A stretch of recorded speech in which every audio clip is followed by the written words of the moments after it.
Hi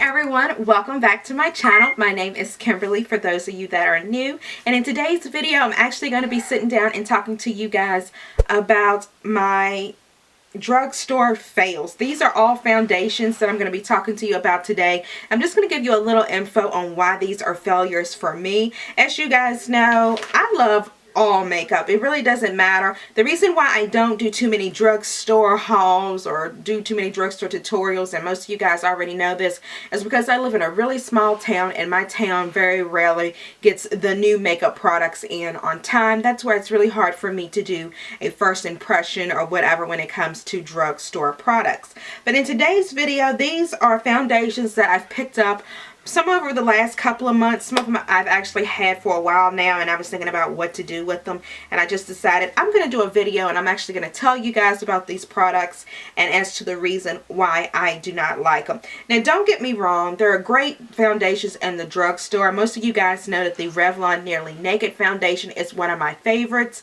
It's my holy grail. It doesn't compare to any of these. To me, that is the best drugstore foundation I have ever tried. I know Rimmel had one a couple years back when I very first started YouTube that was actually excellent as well. So there are really good gems at the drugstore. Don't think you have to go out here and go to Sephora or Ulta to really get the best quality makeup. You can get them at department stores, you can get it at the drugstore.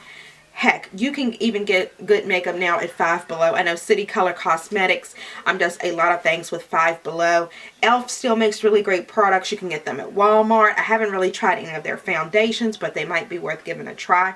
Guys, the drugstore makes really great products. So you don't have to have a whole lot of money to still look nice and polished and to still get the glow or whatever you're looking for that you see on camera.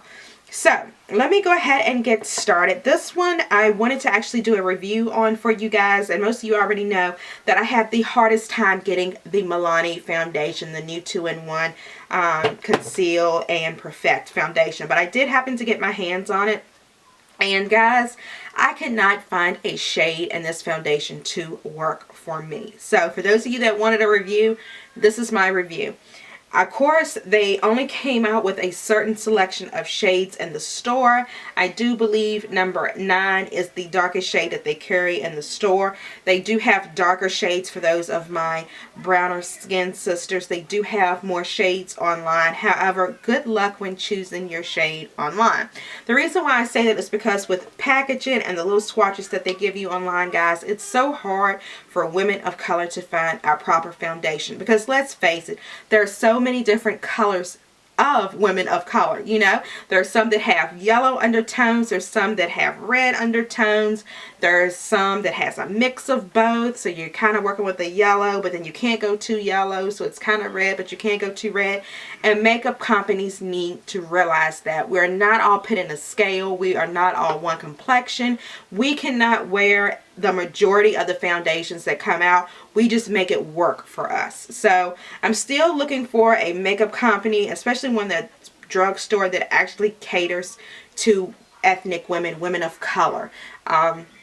And that's just really something that I'm not seeing with a lot of these companies when they come out with foundations, or either they will put the darker shades online. Like, why? We deserve to be able to go in the store and pick up foundations and concealers and whatever, just like the masses. So, you know, we still have a long ways to go in that, but that's kind of like a rant on racial tension and everything when in the beauty community. But anyway, guys, so this is what it is. I picked up number 7. I also happened to pick up the shade number 9, and I also happened to pick up the shade number 10. Okay, so let's say number 10 was definitely too dark. That was in Golden Tan. Number 9 in Tan was too dark, and number 7 in Sand. So maybe I'm the shade number 8. Who knows? I'm not worried about it. I'm not even going to try to get it because I'm just done with the foundation, period. To me, it's okay. It's not the best foundation on the market, and I have seen a lot better. I think the color range is just a little bit off in the way that they're doing things. Okay, so this one that I'm holding up right here, is the shade number 9. This is the shade number 7. You could look at number 9 and you can tell that this one is more of a neutral one than number 7 is. And then when you look at the number 9, it's a little bit more yellow based. But what I realized with these foundations, guys, was after I put them on my face and gave them maybe 30 minutes to an hour, they oxidized and they turned orange on my skin. So that's my biggest problem with these. Of course, not being able to get the right color shades because of the bottles and so forth. And it was just a hassle. And Milana, you need to do a lot better in the future if you're going to make makeup. I mean, I know that was a big step. A lot of people were saying that it has the pump, which is really good. Don't get me wrong, this is something that I'll probably wear on days that I just don't give a damn what I look like. But as for a great all over everyday foundation, no. And the only reason why I say that, guys, is because I can't return these, because some of them I ordered offline and the other ones I purchased in the store and I lost the receipt. So if all else fails, I'll just put them in my kit or something like that and just play around with them. I don't know what exactly I'm going to do with them. Or maybe I'll just give them away if I can find my friends that have the same color. I'll do something with them. But yeah, that was a big letdown. The next thing that I purchased, and I actually got this closer to winter. I know a lot of people were raving and talking about this. But this is the Maybelline Fit Me. I have the shade 310 and 355. As you can see, these shades are different as day as night. This one is really light. This one is more of a brown kind of reddish color. This one is more of a pale color, pale yellowish color maybe. I could not find the right shade of foundation to save my life. I think maybe 315 would have been closer. I have worn some of the other Fit Me products and I'm in the shade 315, even though the 315 still tends to be a little light. So in the particular store I was in, these were the only two shades that they had. So you were either going to be the 310 or the 355. So Maybelline, what's going on with your product? Because I was not satisfied with this at all. I would have liked to use them. I even tried to mix them together, but it was too much of a jump between the two shades. It didn't even get anywhere near what I was looking for. And I actually picked these up at Target when they just put out the new display. So very disappointed in these as well. I think a lot of companies, like I've said before, it's all about putting out the testers so we can actually test the foundations to see. If we had testers of the foundation, I would have never purchased any of these, to be honest with you, because I would have got to test them out in the store and so forth. But yeah, this is not it. Okay, so I don't even know if it works, because as soon as I got the product on my skin, I had to rinse it off. The next thing is going to be two L'Oreal products. This is the L'Oreal True Match Lumi foundation that everyone talks about. It gives you that beautiful dewy skin look. It's amazing drugstore foundation. Not for me. I have the color, this is in neutral tan number 7, and I also have it in W7, which is supposed to be warm beige, guys. As you can see, this one right here, let me see which one.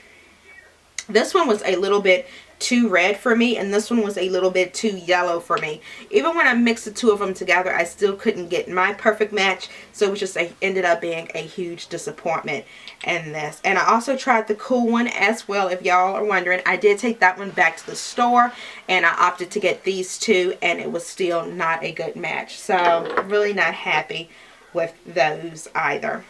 The next thing I have is the L'Oreal, this is the Lumi Cushion Foundation. This one I did talk about. I think I demoed it in a video. If so, I will have it linked up above for you guys to watch. But this one, I don't know. It's just something about it. I think that what really got me with this one is I had a hard time, again, choosing the color. I don't know why companies do that. This one did have like a little swatch thing where you could actually put it along your jawline, but guys, it was really hard even then to tell what shade you were going to be in. I did happen to pick up the shade W5.5. I did have a darker shade that was actually a little bit too dark for me. So again, I think when companies try to do the whole cool, warm thing, I think in neutral, I think they're kind of off somewhere. Maybe they need to team up with Makeup Forever or a company like that to actually learn the color spectrum. But guys, women of color, we're so many different shades. I cannot stress that enough, that not everything is going to look good on everyone. So yeah. That did not work either. The next one I'm going to talk about is an album that came out not too long ago. This is the Maybelline Dream Velvet. This one was the Mousse Hydration Foundation. I believe I did say that I did like this foundation, but I regret it because it's dark for my skin tone, and I want to say this is in number 92 Caramel. So maybe if I go a little bit lighter, it would work better. But guys, what I noticed is that this breaks down and oxidizes really, really fast. I would say within an hour, hour and a half, you start getting that orange color on your face. So this is definitely one that I'm also very disappointed in. And then the last one is one, I can't remember exactly when I purchased this one, but this is the CoverGirl Ultra Smooth Hair Smoothing Foundation. And it came, like, I want to say, with a little pad. I never really used the pad when I purchased it. But what I will say about this foundation, guys, is I really didn't like it. I didn't see a big difference in all the other foundations that are out there on the market. I mean, really, hair smoothing, you can shave the hair off your face. To be honest with you, if you got the little stash or the little peach fuzz or whatever you want to call it, guys, you can shave that off. It's not that big of a deal. So this foundation was a disappointment in that effect. I don't have hair on my face, but I was expecting for it to be a smoother application when applying it. So that's the reason why this is in the video. So there you guys have it. Those are the foundations that I regret buying. I know a lot of people get kind of squeamish on videos like this. I'm sorry if I talked about one of your favorite foundations, but like I said before, there are many different shades and many different skin tones out there, and it just did not work for me personally. But anyway, thank you guys so much for watching the video. If you're new to my channel, go ahead and hit the subscribe button right down here so you can see more of my videos. And thank you guys so much for watching. Don't forget to please share this video and give me a thumbs up if you like what you see, and I will see you guys in the next video.